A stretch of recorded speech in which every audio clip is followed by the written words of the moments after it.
Bonjour à tous, j'espère que vous allez bien. C'est Alex et on se retrouve pour le 17e podcast, il me semble. Ça commence à aller vite. Comme d'habitude, je vais répondre à un maximum de questions et avant ça, je vais introduire rapidement le podcast. N'oubliez pas que vous pouvez avoir l'ensemble de mes liens dans ma description, que vous avez aussi le lien pour me soutenir, mon lien Patreon dans la description, ce sera le premier lien.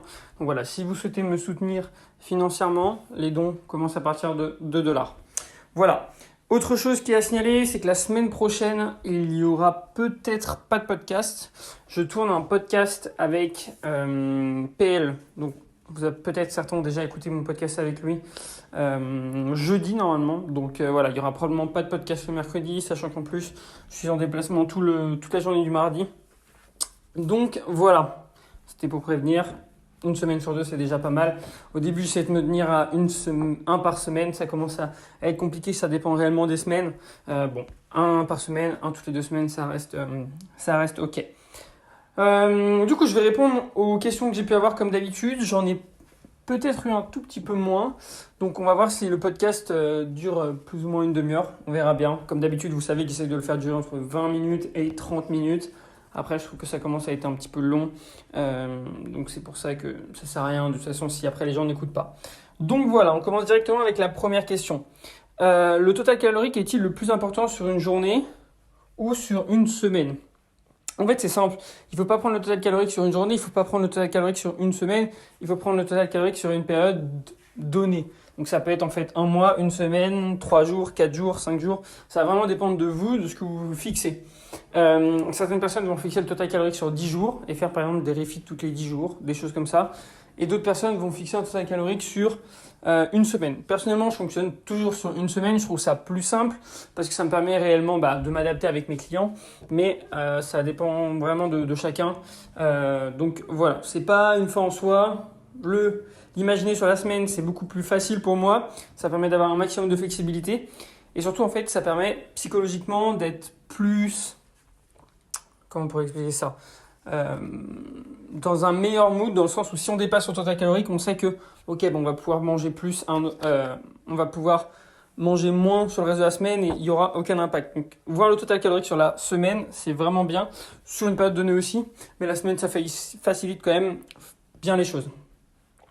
Mais, il y a un mais quand même, il faut aussi voir l'aspect performance. Alors, voir le total calorique sur la semaine, c'est bien, et se dire que si on a mangé plus un jour, on va pouvoir manger moins sur d'autres jours. Mais regardez aussi l'aspect performance. Et c'est là que ça intervient aussi le fait de faire attention à peut-être avoir des calories constantes ou ne pas faire n'importe quoi avec ses calories, avoir une certaine régularité. Parce que si vous fixez un total calorique de 1800, on va dire calories sur la semaine, c'est un exemple. On va dire 2000, c'est rond. Mais qu'un jour vous mangez 1700, puis après 2300, puis 1700, puis encore 2300, et que vous variez comme ça, si c'est prévu dans votre plan de base, ok, d'accord. Mais si à la base vous avez prévu d'avoir une répartition linéaire et que il n'y a aucun rapport avec vos jours d'entraînement surtout en fonction de votre humeur, là c'est pas ouf.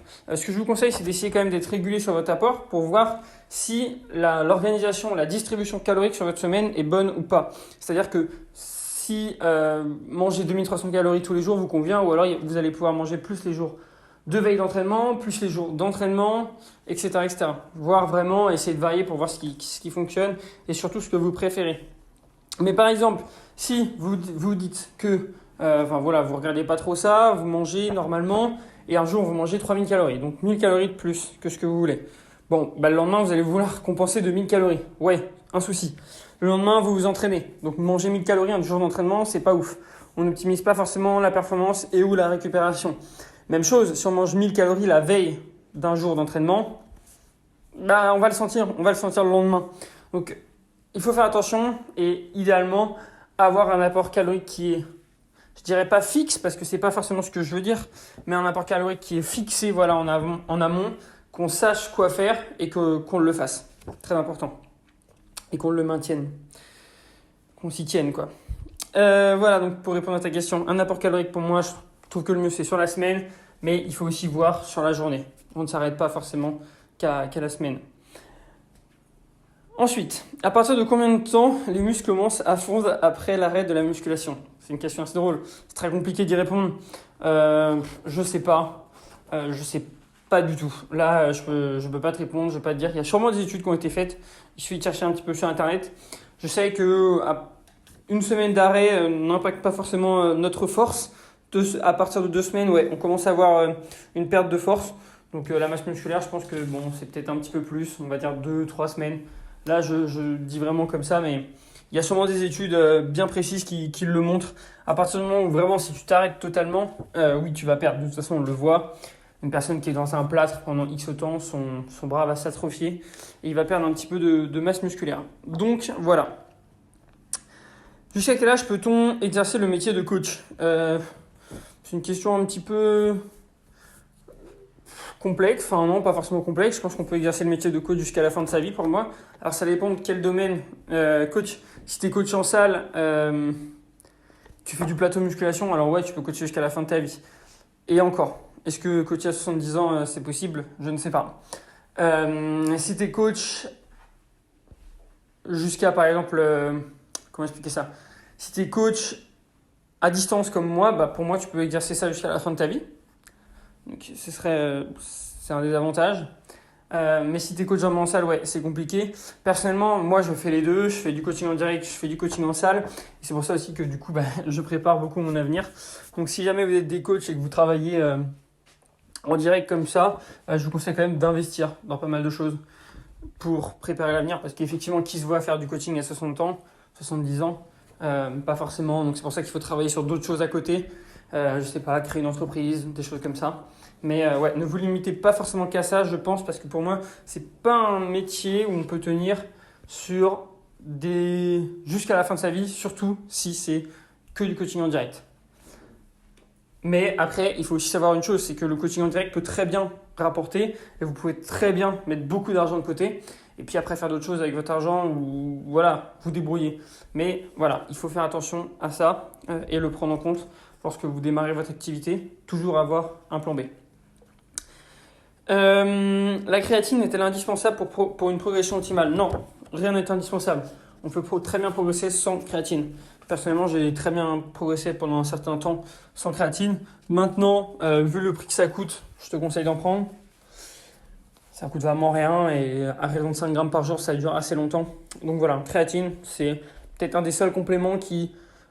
avec la caféine d'ailleurs, créatine, caféine, ce sont les deux compléments qui ont le plus de tests, d'études sur ceci. Et puis on sait très bien que ce sont deux compléments qui fonctionnent. La caféine, il n'y a pas besoin de faire un dessin, c'est de la caféine. Et la créatine, même chose. Ça sert directement dans la resynthétisation de l'ATP et donc dans la production d'énergie, ce qui nous permet d'être plus forts lors de nos entraînements. Ensuite, une question intéressante, c'est comment construire sa séance. Par exemple, la personne me demande, dans sa séance, il y a du squat et du soulevé de terre, et comment elle doit faire pour organiser sa séance? C'est une question très complexe, très très très complexe. Et ma réponse, elle va te dire, ça dépend. Ça dépend en fait de ta programmation de manière générale, de comment organiser ta semaine, de ce que tu souhaites développer en priorité, de ce que tu préfères, etc., etc. Je vais te donner un exemple. Imagine, tu commences par ton soulevé de terre. D'accord? Ensuite, tu fais ton squat. Le soulevé de terre va beaucoup impacter tes lombaires, surtout par exemple pour toi. Imaginons tu fais du low bar ou des choses comme ça et tu sens beaucoup tes lombaires. Donc, est-ce qu'après tu vas pouvoir aller faire ton squat? Peut-être pas. Non, j'ai inversé ce que je voulais dire. Je voulais dire le soulevé de terre va beaucoup impacter tes lombaires. Si après tu fais du squat en low bar par exemple où tu sens beaucoup tes lombaires sur ton squat, peut-être pas pertinent. Et peut-être que du coup aussi ça va t'aider. Ça va te faire beaucoup ressentir tes lombaires sur ton squat et c'est pas forcément intéressant de mettre le terre là. Par contre, si ça te gêne pas, pourquoi pas? C'est un exemple. Pareil, si c'est ta chaîne postérieure que tu souhaites développer en priorité, peut-être passer ton terre avant. Si par exemple tu as 2 fois du terre, 2 fois du squat dans la semaine, peut-être une fois mettre du terre en premier, une fois le squat et apporter des variations. Peut-être mettre un squat, un front squat avec ton terre et puis un squat classique le reste de la semaine. Ou alors mettre un high bar squat le jour où tu as ton terre et un low bar l'autre jour. En fait, il y a des petites variations à prendre en compte. C'est très compliqué. Ça dépend, comme je t'ai dit, de ce que tu souhaites privilégier, de comment organiser ta répartition sur ta semaine. Mais c'est vrai que quand c'est 2 gros exercices comme ça, surtout pour le bas du corps, c'est compliqué parce qu'on a un mouvement d'extension de hanche et on a un mouvement d'extension de genou. Donc, voilà, c'est deux mouvements qui sont complémentaires, ça c'est sûr, mais ils peuvent être complémentaires et les mettre sur plusieurs séances. Si vous organisez bien votre volume, ça peut être envisageable. Et peut-être mettre un plus petit exercice comme, par exemple, on va mettre avec notre terre, on va mettre un front squat, on va mettre un exercice de presse, on va mettre un hack squat, ce qui sera éventuellement moins demandant pour les lombaires et ce qui sera plus facile à encaisser. Même chose avec notre squat, on pourra mettre peut-être un Romanian deadlift où je pense que l'impact, vu qu'on est sur des charges moins lourdes, est mieux plutôt qu'un soulevé de terre classique. Donc voilà, il y a pas mal de choses à prendre en compte. C'est très compliqué de te répondre comme ça. Je te dirais que ça dépend, mais vraiment ça dépend de ta programmation totale. Mais oui, on peut mettre les deux si on le veut aussi. Il faut juste faire ça intelligemment en fonction de chacun et voir ce qui te convient. Tu peux tester, voir est-ce que ça te va. Et bien sûr, tu essaieras, si possible, de mettre l'exercice où tu mets le plus lourd en premier. Ce que je veux dire par là, c'est là où tu mets la fourchette de répétition la plus basse. Donc voilà. Question suivante. Le meilleur volume d'entraînement. En gros, c'est quel est le meilleur volume d'entraînement que l'on doit avoir sur certains groupes musculaires. En fait, c'est une question qui est très simple à répondre. Je vais te dire que le meilleur volume d'entraînement, c'est le volume d'entraînement qui te permet de récupérer. Mais en fait, c'est un peu plus complexe que ça. Parce qu'en fait, on va avoir deux, entre guillemets, capacités de récupération. On va avoir la capacité de récupération par muscle et la capacité de récupération du système nerveux. C'est-à-dire que vous pouvez mettre, par exemple, 25 séries sur votre développé couché. Et imaginons, sur vos pectoraux. Imaginons vous récupérez, c'est bien. Mais si vous mettez 25 séries, pourquoi je dis répétition, séries sur l'ensemble de groupes musculaires, là, vous n'allez pas pouvoir récupérer. Donc en fait, déjà, il faut se dire qu'une chose, si on met du volume quelque part, on doit en enlever à un autre endroit. On a tous une capacité de volume globale sur laquelle on peut récupérer. Donc c'est notre récupération nerveuse en fait. Et on a ensuite la récupération par groupe musculaire. Donc il faut prendre les deux choses en compte. On a la récupération nerveuse et la récupération musculaire. Pour la récupération nerveuse, on voit directement de toute façon si on ne récupère pas. Fatigue permanente, éventuellement on commence à avoir des douleurs, pas mal de choses comme ça. Perte d'appétit ou alors un gain d'appétit, perte de motivation. Donc ça c'est des choses qui font que, ok, nerveusement il y a quelque chose qui ne va pas. Ensuite, la progression. C'est surtout ça en fait, le fait de voir si on récupère. Si on ne progresse pas en entraînement, c'est qu'on ne récupère pas. Aussi simplement que ça. On doit toujours chercher cette surcharge progressive. Et on peut toujours la chercher. Hein. Ça, c'est quelque chose qui est important. On peut avoir une progression. Bon, alors peut-être qu'elle ne va pas se faire de semaine en semaine, au fur et à mesure. Elle va peut-être se faire de mois en mois. Mais c'est une progression. C'est quelque chose qui est important. Donc à partir du moment où vous progressez, que vous êtes capable, c'est que vous récupérez bien et que vous pouvez faire mieux. Mais il y a une autre question qui se pose aussi, c'est pourquoi aller faire plus si aujourd'hui tu arrives à progresser comme ça et que ça se passe bien? Ça, c'est quelque chose qui est important. Avant d'augmenter ton volume, l'important pour moi, on a parlé, je pense, dans le podcast avec PL, c'est qu'on fixe un volume par groupe musculaire et ensuite on essaie de le maintenir. Et on l'augmente si on voit par exemple qu'il y a un souci, qu'on n'évolue pas, etc. etc. Mais à partir du moment où vous progressez sur vos gros exercices de base avec un volume fixé, vous ne prenez pas forcément la tête, ne cherchez pas à changer quoi que ce soit et maintenez ça jusqu'à une éventuelle stagnation. Après, il faut aussi prendre d'autres facteurs en compte comme le sommeil, l'alimentation, l'hydratation, tous les facteurs stress aussi. Si vous ne progressez pas mais qu'à côté vous ne dormez pas, vous ne mangez pas, vous ne buvez pas et vous êtes très stressé, c'est pas forcément un manque de... si c'est un manque de récupération par rapport à vos capacités. Donc en fait, il faudra éventuellement baisser le volume parce que vous n'êtes pas forcément dans de bonnes capacités de récupération. Et ce que vous devez vraiment prendre en compte, c'est que oui, on est tous différents pour récupérer. Plus on devient fort et plus on va devoir baisser le nombre de séries. Ça, c'est quelque chose qui est inévitable. Plus on devient fort, plus le volume doit être bas parce que le système nerveux prend très cher. Et il faut aussi prendre en compte, il faut optimiser en fait, essayer d'optimiser votre sommeil, votre alimentation, votre hydratation, votre dépenses, etc., etc. Et pour optimiser tout ça, c'est très simple. Essayez de dormir au minimum 7 heures, idéalement entre 8 et 9 heures par jour. Essayez d'être en surplus calorique. Essayez de boire suffisamment. Ça va vraiment dépendre de votre taille, de votre poids, de votre sexe. Là, on pourrait dire une base de 3 litres d'eau par jour. D'accord ? Peut-être essayer de ne pas trop en faire, c'est-à-dire ne pas trop marcher au quotidien. Alors oui, on voit beaucoup les 10 000 pas, etc. Mais si votre but c'est de devenir le plus fort et de prendre le plus de masse musculaire et que vous êtes dans une période de surplus, alors aller marcher 10 000 pas et tout par jour, ça peut créer tout simplement de la fatigue. Et j'écoute encore un podcast de AG Maurice qui est un bodybuilder, très jeune bodybuilder anglais, qui pour moi est une des références, vraiment c'est un monstre en termes de connaissances, de coaching, etc. Et je m'inspire énormément de lui. Je dirais que pour moi c'est un espèce de mentor dans le milieu du coaching. Lui il disait qu'en période de off-saison, allez on va rester en français, c'est plus simple, off-saison, il limite au maximum son nombre de pas, parce que pendant les périodes de sèche, donc de prépa de compétition, il monte des fois jusqu'à 20-25 000 pas par jour pour son objectif en fait. Donc voilà, lui il limite pour déjà se laisser une marge de progression lorsqu'il va vouloir perdre du gras, et tout simplement pour être le plus performant possible lors de ses séances. Il maximise tout autour de ses séances. Et c'est vraiment ce que je vous conseille de faire. Si votre objectif c'est de devenir le plus musclé possible, alors c'est ce qu'il faut faire. Cependant, on revient toujours à la même chose, c'est qu'il n'y a pas que la musculation dans la vie, et donc on doit prendre en compte le fait qu'on a un travail, qu'on ait des études, etc., etc. Donc la fatigue nerveuse, elle est toujours présente, et on ne peut pas être à fond comme certaines personnes le font. Moi, j'ai la chance de pouvoir organiser mon emploi du temps comme je veux, plus ou moins, parce que je travaille à mon compte, mais ce n'est pas forcément le cas de tout le monde, et si ce n'est pas votre cas, priorisez d'abord bien sûr le reste, la musculation passe après, mais vous pouvez quand même optimiser les choses en fonction de vos contraintes. Ça, c'est quelque chose qui est important. Donc voilà, j'ai un petit peu dérivé sur cette question. Il y a une autre question qui d'ailleurs la rejoint, c'est faut-il un volume minimum pour une séance, pour un muscle, pour que le travail soit efficace? En gros, c'est que est-ce qu'il faut par exemple minimum 4 séries pour que les biceps réagissent sur une séance? Et je pense que c'est Vincent qui me pose cette question. Il a dû écouter peut-être le podcast de Rudy Koya où il en parle. Moi, je pense que il faut plus voir le volume d'entraînement sur une période donnée. À partir du moment où on a un volume suffisant sur la semaine, ce serait pertinent. Alors après, je sais pas exactement. Je pense que Rudy non plus ne sait pas exactement. Il y a plein de gens qui savent pas exactement, et il y a sûrement des réponses scientifiques. Mais je pense que effectivement, peut-être, moi j'aime bien mettre 3 séries au minimum. Après, voilà, ça peut être éventuellement plus. Pour que par exemple les biceps réagissent, on peut faire si on veut mettre 9 séries sur notre semaine, on peut faire 3, 3 et 3, et ce qui serait probablement le plus pertinent en termes d'hypertrophie.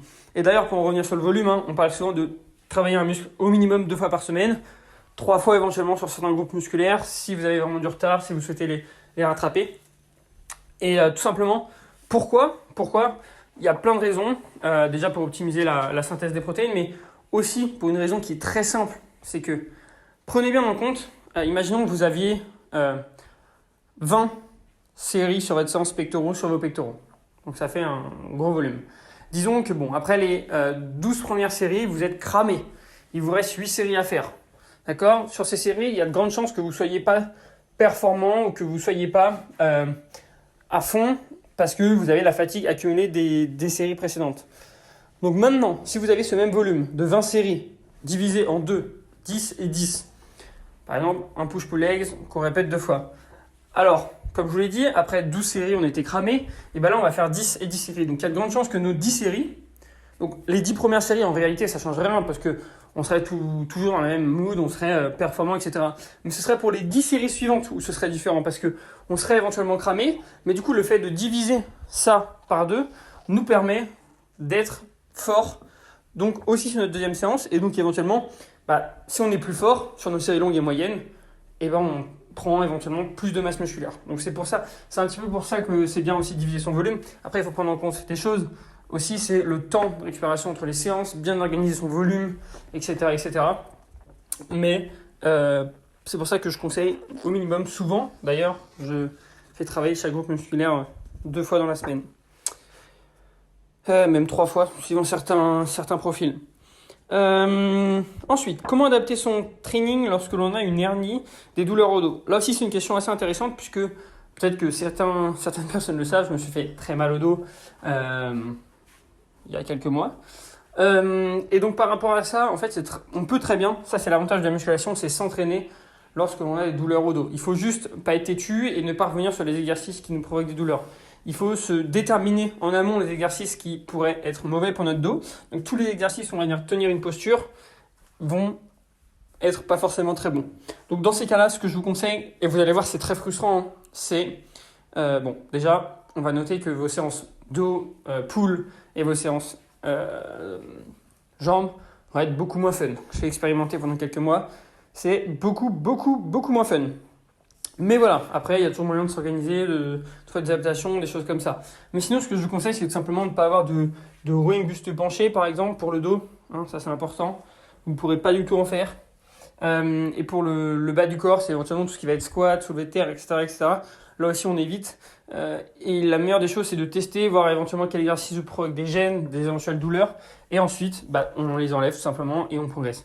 On peut très bien progresser sur le bas du corps en faisant par exemple des squats, des fentes aux haltères pour pas avoir de charge sur le dos, du bulgare, split squat, des choses comme ça, du leg curl, du leg extension, qui vont faire que vous n'allez pas forcément avoir de douleur et vous allez pouvoir progresser. Et à partir du moment où vous avez une surcharge progressive sur des groupes musculaires comme ça, c'est le mieux. Et n'allez pas mettre pas lourd sur un exercice parce que vous avez mal, il n'y a aucun intérêt. Je l'ai déjà répété plusieurs fois.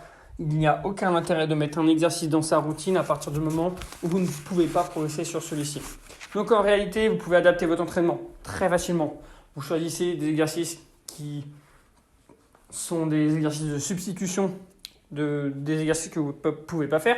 Par exemple, un rowing à la barre, vous allez peut-être pouvoir faire un rowing à la machine en prise pronation, même si vous n'êtes pas buste penché. Un autre exemple, buste penché, vous pouvez en faire un. Vous prenez un banc, vous pouvez faire du rowing avec halter, en chest supported ou avec barre. C'est quasiment le même, c'est le même pattern en fait. On est buste penché et on est avec une barre par exemple. Donc il y a pas mal d'adaptations à faire. On peut faire du rowing planche, mais essayez d'éviter tous les exercices qui mettent de la pression sur le bas de votre dos. Et puis vous vous entraînez. Vous allez être limité dans le choix des exercices, malheureusement. Mais il vaut mieux ça que se faire très mal, sachant que le dos on n'en a qu'un et il vaut mieux le conserver au maximum. Ensuite, comment remonter son métabolisme après une grosse perte de poids? C'est très simple, passer par une phase de stabilisation, puis remonter tes calories progressivement. À partir du moment où tu vois que tu ne prends pas de poids ou que tu en perds encore, tu montes. Et la première chose qu'il y a à noter, c'est accepter de monter. En fait, c'est ça le plus difficile. C'est accepter de monter ses calories pour relancer son métabolisme.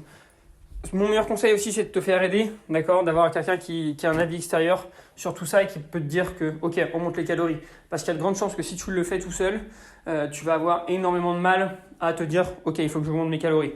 Oula, là, mon poids n'a pas trop évolué, je sais pas ce que je fais. Voilà. Donc, peut-être fais-toi aider par un coach, un ami ou peut-être quelqu'un qui s'y connaît quand même, de préférence un coach, un bon coach.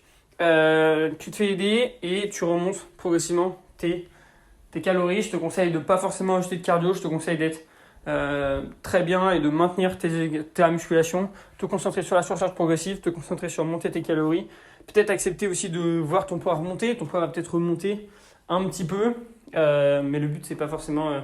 dis-toi bien que s'il remonte, mais que tu augmentes tes calories de 1500 à 2500 ou 2600, et si tu as pris 1 kg, c'est pas très grave. Donc voilà, il faut accepter de manger plus, accepter peut-être de prendre un petit peu de poids, mais à partir du moment où tu progresses l'entraînement, c'est la clé. Donc voilà, je sais que c'est compliqué, mais c'est surtout en fait le déclic et accepter d'avoir un avis extérieur, pas accepter, avoir un avis extérieur parce que tout seul quand on est dans le rush comme ça c'est très compliqué, très très très compliqué. Ensuite, comment limiter les réveils nocturnes et avoir des nuits plus réparatrices? Bon, déjà la première chose à déterminer c'est pourquoi tu te réveilles. Pourquoi tu te réveilles la nuit? Et ce qui est souvent le cas, est-ce que c'est parce que tu vas aux toilettes? Si c'est le cas, c'est très simple. Tu vas réduire ton hydratation au fur et à mesure que ta journée avance.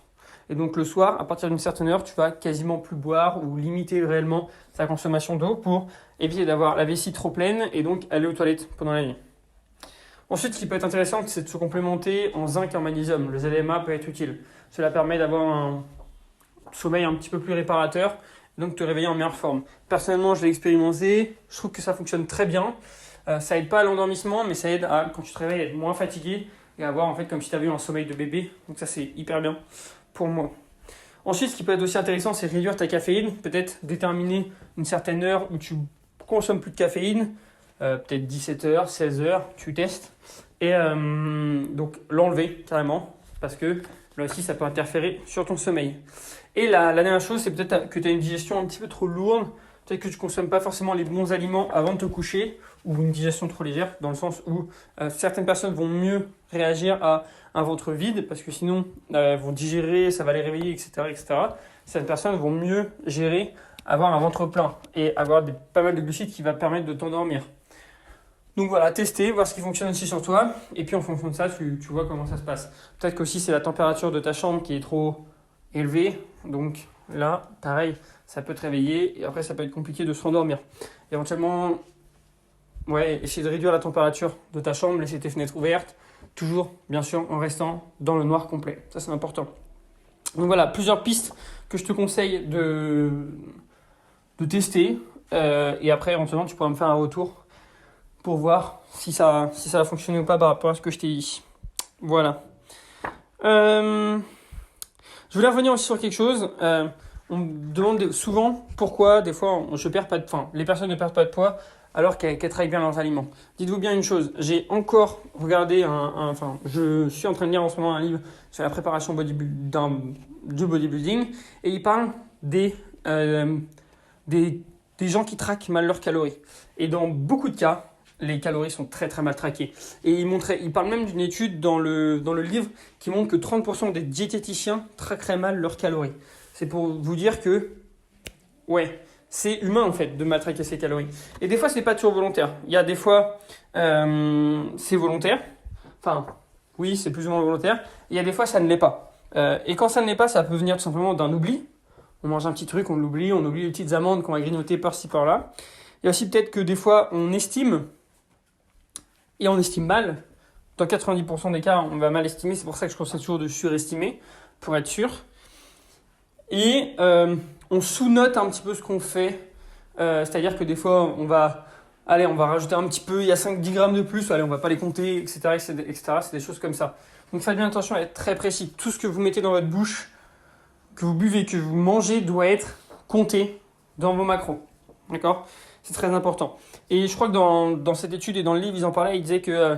il parlait de personnes obèses aux États-Unis qui pensaient manger 1500 calories et au final, quand ils calculaient réellement ce qu'elles mangeaient 2500. Donc 1000 calories de plus que ce qu'elles mangeaient. Donc faites attention à ça et beaucoup, par exemple, dans mes coachings, il y a plein de fois où je vois que des personnes ne perdent pas de poids et qu'est-ce que je fais dans ces cas-là ? Tout simplement, je leur demande des photos de ce qu'elles mangent, je leur demande des captures d'écran de l'application MyFitnessPal et je leur dis ok, tu vas m'envoyer ça, ça et ça. Et je vais comparer ce que tu manges et ce que tu mets dans l'application. Ah, tu vois, tu as oublié ça. Ah, tu vois, tu as oublié ça, je le vois directement. Est-ce que tu as mis de l'huile dans tes pâtes ? Oui. Tu as mis du beurre dans tes pâtes ? Ah bah oui, mais tu l'as pas compté. Et au final, des fois, on se rend compte qu'on a 200-300 calories de plus. Après, il faut pas oublier tout ce qui est en plus que je vois pas forcément parce que les élèves ne me le montrent pas, mais ce qui va être le beurre, l'huile, mais ça souvent je le répète, le sucre dans le café, pareil, le lait dans le café, mais aussi tout ce qui peut être consommation d'alcool à côté. Bière, choses comme ça, on a tendance à pas les compter. Parce qu'on le boit comme ça, allez, on se dit, on est avec nos amis, puis on oublie, mais au final, on ne l'a pas rentré dans nos calories. Et pourtant, il y en a. Et il y en a beaucoup d'ailleurs, puisque ça reste de l'alcool. Donc voilà. Question suivante. Comment suivre une diète au self ? Très simple. Comme je l'ai dit précédemment, on va estimer. Si tu as suffisamment d'expérience, tu peux estimer plus ou moins à l'œil. Sinon, tu vas pouvoir rentrer dans MyFitnessPal les équivalents d'aliments. Par exemple, tu vas voir que, je sais pas, tu as un pavé de saumon. Tu vas écrire pavé de saumon. MyFitnessPal va en trouver un. Tu surestimes de 20% et tu es dans le bon. Ok ? Et tu fais ça pour plus ou moins tout. Après, quand tu as à l'œil, tu peux estimer, tu peux estimer plus ou moins. Bon, personnellement, pour mes élèves, je leur dis quand même d'être assez précis, de chercher un équivalent dans MyFitnessPal, puis on surestime de 20%, surtout si on est en période de perte de gras. On surestime de 20% de glucides, lipides, et pour les protéines, souvent on essaye de sous-estimer un petit peu. Et puis voilà, c'est pas très grave. Hein. Le plus important, c'est d'être, comme je dis dans mon dernier podcast, c'est d'être régulier dans son irrégularité. Donc si tu es irrégulière dans le fait que tu manges au self, et tant que tu es régulière dans plus ou moins les choix que tu fais, il n'y aura aucun souci. Et que tu comptes plus ou moins à chaque fois les mêmes quantités en termes de glucides. Et ce que tu peux faire éventuellement là aussi, c'est au fur et à mesure, quand tu t'entraînes chez toi, ça c'est quelque chose aussi qui est bien pour vous entraîner à traquer, c'est que vous allez mettre une quantité de riz, par exemple, une quantité de riz dans votre assiette. Vous allez estimer, avant vous allez dire, ah ok, là je pense qu'il y a 200 grammes. Bon, après vous pesez, il y a combien ? Si vous êtes proche des 200 grammes, c'est parfait. Et au fur et à mesure, vous allez comme ça développer votre capacité à estimer. Et vous pouvez le faire pour les sources de protéines, vous pouvez le faire pour les sources de glucides, etc. etc. Et ça, c'est quelque chose qui est très, très, très, très, très, très, très important. Donc, je vous invite à le faire. C'est faire une petite estimation avant, à l'œil, puis peser, vérifier, comparer. Et en fonction de ça, vous allez développer des capacités. Sachant que après ça va vous permettre éventuellement de ne pas traquer, d'être moins précis au fur et à mesure, ce qui peut être intéressant. Mais on passera toujours par des phases où on retraque parce que notre capacité à estimer, etc., elle n'est pas infinie et souvent, même comme Eric Helms, il le dit, au bout de quelques mois, on a tendance à moins bien estimer. Du coup, il vaut mieux repartir sur une phase où on estime pour réapprendre un petit peu tout ça, ou se mettre à jour plutôt. Donc voilà, ça aussi c'est quelque chose qui est intéressant de mettre en place, surtout quand on souhaite passer par de moins en moins de tracking éventuellement. Ah, et n'oubliez pas, si vous mangez à l'extérieur, dans 90% des cas, ils rajoutent de l'huile dedans ou du beurre, etc. etc. Donc rajoutez éventuellement 5-10 grammes de lipides lorsque vous mangez à l'extérieur. En fonction de la tête qu'a votre assiette, si ça brille partout, rajoutez plus de lipides. Dernière question avant de terminer. Le jeûne long, 30 ou 40 jours, en prise de muscle plus perte de poids, est-ce que c'est compatible? Clairement non. Tu n'auras rien du tout, tu vas juste tout perdre. Tes muscles, ton glycogène, ta flotte, tout. Ne pas faire ça. Si votre objectif c'est de devenir musclé, ne pas faire ça. C'est pas pour rien que les bodybuilders mangent beaucoup et qui sont très musclés. Aussi simplement que ça. Alors oui, tu seras sec, tu vas perdre du gras, mais tu n'auras pas de muscle aussi, tu vas perdre énormément de muscles. Donc voilà. On arrive à la fin de ce podcast, numéro 17 il me semble. Comme d'habitude, je vous renvoie vers mes liens dans la description. Mon site internet, mon Instagram, mon Facebook, ainsi que le lien Patreon pour me soutenir financièrement. Moi je vous dis à la semaine prochaine, où on se retrouvera dans 2 semaines, on se retrouvera pour un nouveau podcast normalement avec PL. Je réfléchis déjà à de nouveaux invités. J'ai probablement un nouvel invité qui va arriver la semaine suivante ou dans 2 semaines encore après. Mais je garde un petit peu la surprise. Voilà. Je vous souhaite à tous une très bonne semaine et on se retrouve dans 1 ou 2 semaines. Salut!